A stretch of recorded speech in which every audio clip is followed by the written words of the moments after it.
Welcome, and thank you for taking a few minutes away from your busy schedules to discuss an important issue in primary care. Today, we will discuss anorectal chlamydial infections, current recommendations for treatment, and evaluate the current evidence in order to inform our prescribing regimens to provide the most effective treatment to our patients. My name is Kyle Holmquist. I am a registered nurse and an MSN family nurse practitioner student at the University of Southern Maine. I will be graduating in a few short months in May of 2020, so let's jump right in.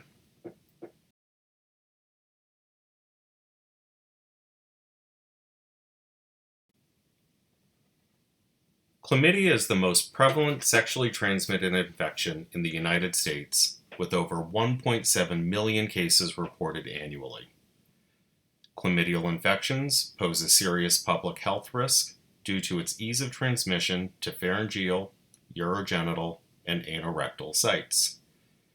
Since chlamydial infections are often asymptomatic, many people develop secondary adverse health conditions resulting from non-treatment.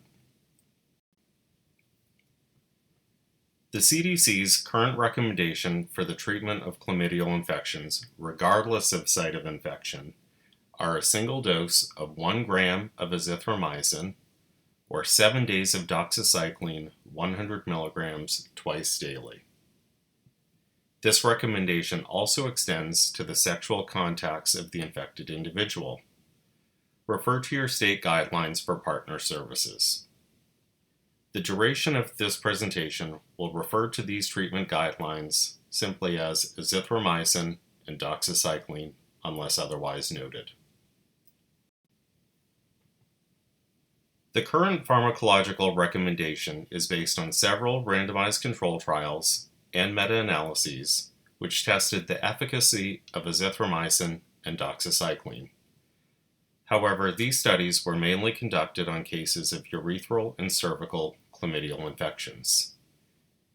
Given the equivocal efficacy found in these studies, the CDC states a preference for azithromycin based on its single dosing, thereby alleviating potential medication non-adherence associated with a week-long course of doxycycline. Contrary to their statement preferring azithromycin, the CDC also reported a cautionary statement based on reports that azithromycin may be less effective in anorectal chlamydial infections than the randomized controlled trials reported for which their recommendation was based. Therefore, there's a gap in knowledge regarding the most effective treatment for anorectal chlamydia.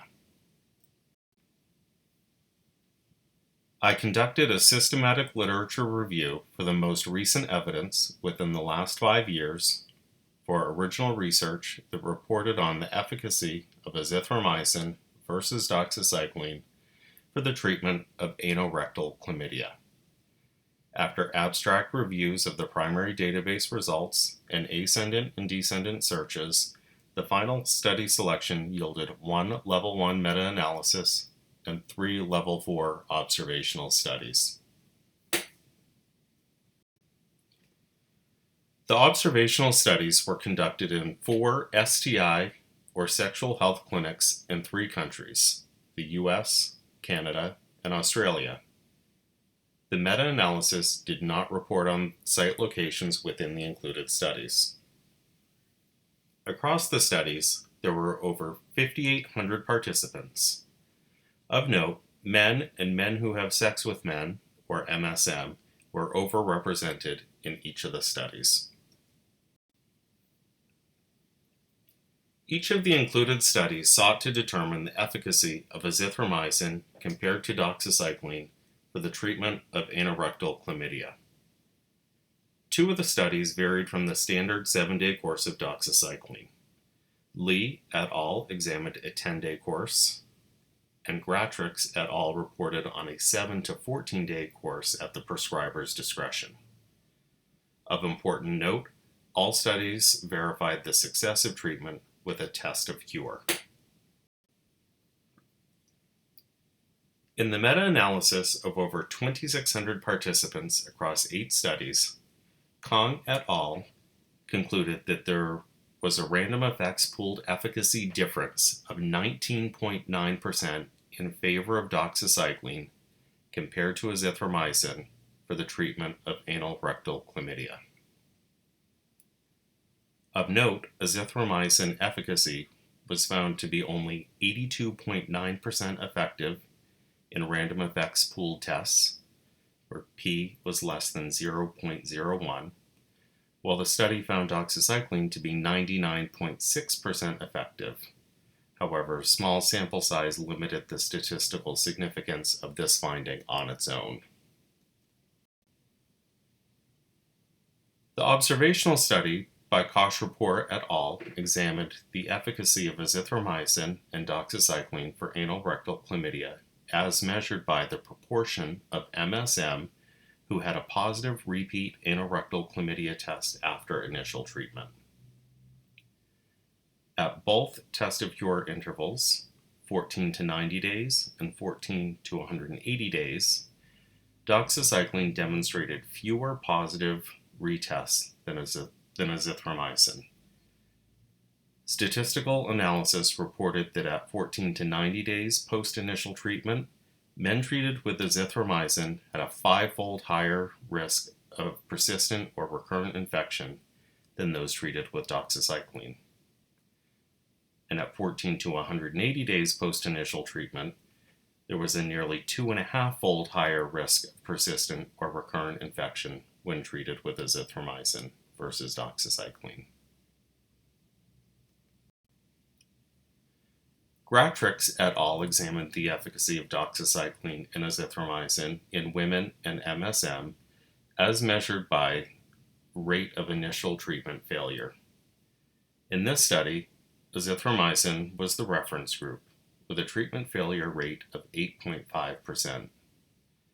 The initially treated doxycycline group had 0 treatment failures, but a small sample size of 16 limited statistical significance. In order to enhance statistical power, the study then evaluated a cohort of those who were initially treated with doxycycline and those who failed initial treatment with azithromycin and were subsequently treated with doxycycline. In this new doxycycline treatment cohort, there were still no treatment failures, with statistical significance of p equals 0.02. The last included observational study by Lee et al. Evaluated the efficacy of azithromycin and doxycycline for anorectal chlamydia as measured by repeat positive test of cure. In this study, repeat positive anorectal chlamydia test was less common in those treated with doxycycline than those treated with azithromycin, 5.8% and 19.4% respectively. This study also applied multivariate analyses to control for demographic and clinical factors such as age, race, HIV status, number of sex partners, and intervals between treatment and retest.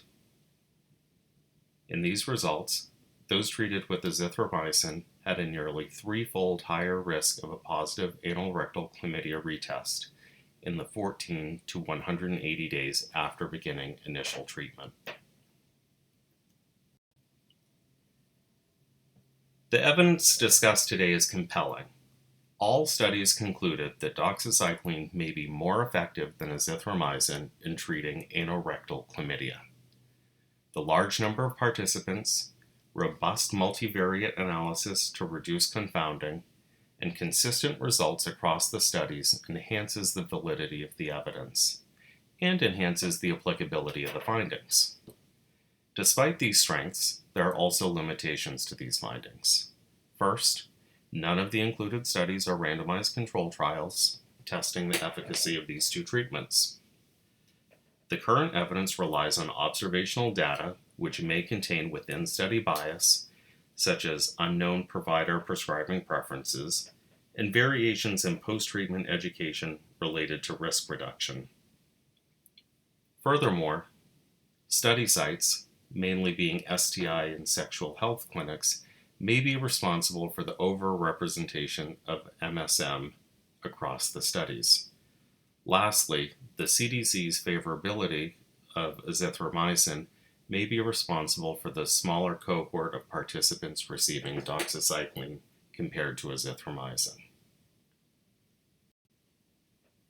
In the future, we may have level 1 evidence from a randomized controlled trial protocol that has been published in 2017 by Lau et al. Multiple sites are currently enrolling participants for these studies, including the Fenway Institute in Boston. While this is encouraging, results from these randomized controlled trials may still be years away. In the meantime, anorectal chlamydia continues to be a serious threat to public health and one that is commonly seen in the primary care setting.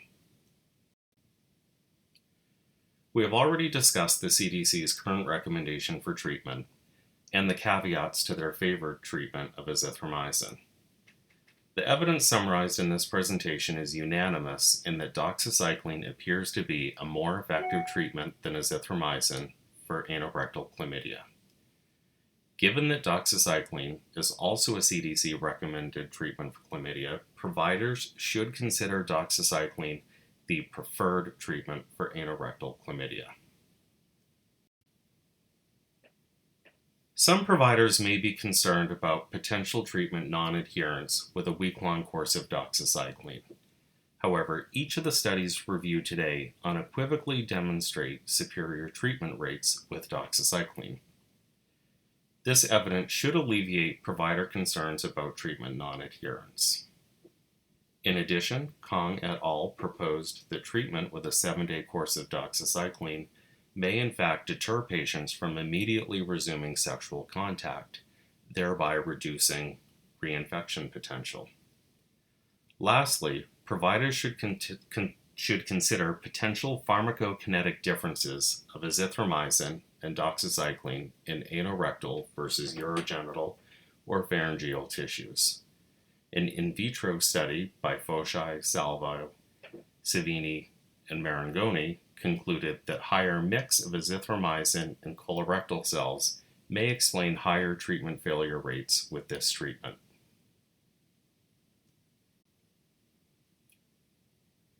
Based upon the evidence discussed today, I propose an updated anorectal chlamydia treatment algorithm. First, remember that anorectal chlamydia will not be diagnosed unless a sample is collected from the anorectal site. Always ask patients about history of receptive anal sex or with shared sex toys or other objects. Once a confirmed anorectal chlamydia infection is diagnosed by nucleic acid amplification test, determine whether the patient is allergic to doxycycline or other tetracycline antibiotics. If no allergy, prescribe 100 milligrams of doxycycline twice daily for 7 days, as the evidence suggests that this is the most effective treatment for anorectal chlamydia.